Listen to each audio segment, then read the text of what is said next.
ಹೈದರಾಬಾದ್ನ ಒಂದು ಆಳ್ವಿದ್ದರು ಮನೆಯಲ್ಲಿ ಒಂದು ಮನುಷ್ಯನ ಅಸ್ಥಿಪಂಜರ ಸಿಕ್ಕಿದೆ.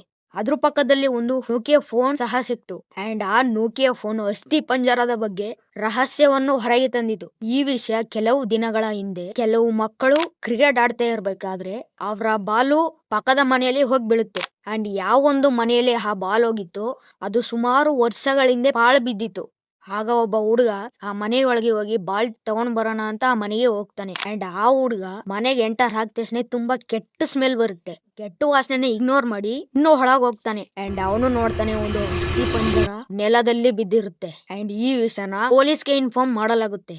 ಅಂಡ್ ಪೊಲೀಸು ಅಲ್ಲಿಗೆ ಬಂದಾಗ ಅವ್ರು ನೋಡ್ತಾರೆ ಅಸ್ಥಿ ಪಂಜರದ ಪಕ್ಕದಲ್ಲಿ ಕೆಲವು ಹಳೆ 500 ರೂಪಾಯಿಗಳ ನೋಟು ಬಿದ್ದಿರುತ್ತೆ. ಅಂಡ್ ಅದರ ಪಕ್ಕದಲ್ಲಿ ಒಂದು ಹಳೆಯ ನೋಕಿಯಾ ಫೋನ್ ಸಹ ಸಿಕ್ತು. ಆದ್ರೆ ಫೋನ್ ಆಫ್ ಆಗೋಗಿತ್ತು. ಆದ್ರೆ ನೋಕಿಯಾ ಫೋನ್ ಅಂದ್ರೆ ನೋಕಿಯಾನೇ. ಸೊ ಆ ಫೋನ್ ಅನ್ನ ಚಾರ್ಜ್ ಹಾಕಿದ್ಮೇಲೆ ಆ ಫೋನು ಆನ್ ಆಯ್ತು. ಅಂಡ್ ಆ ನೋಕಿಯಾ ಫೋನ್ ರಹಸ್ಯವನ್ನು ಹೊರತಂತು.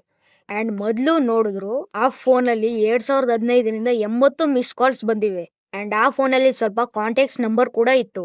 ಅಂಡ್ ಆ ಅಸ್ಥಿ ಪಂಜರ ಅಮೀರ್ ಖಾನ್ ಅನ್ನೋ ಒಬ್ಬ ವ್ಯಕ್ತಿದು ಅಂತ. ಅಂಡ್ ಇವರು ಒಬ್ಬ ಮಿಡಲ್ ಏಜ್ ಅನ್ಮ್ಯಾರಿಡ್. ಇವರು ಸುಮಾರು ವರ್ಷಗಳ ಕಾಲ ಇವರು ಮನೆಯಲ್ಲಿ ಒಬ್ಬರೇ ಇದ್ರು. ಬಟ್ ಈ ವಿಷಯದಲ್ಲಿ ಇನ್ವೆಸ್ಟಿಗೇಷನ್ ನಡೀತಾ ಇದೆ.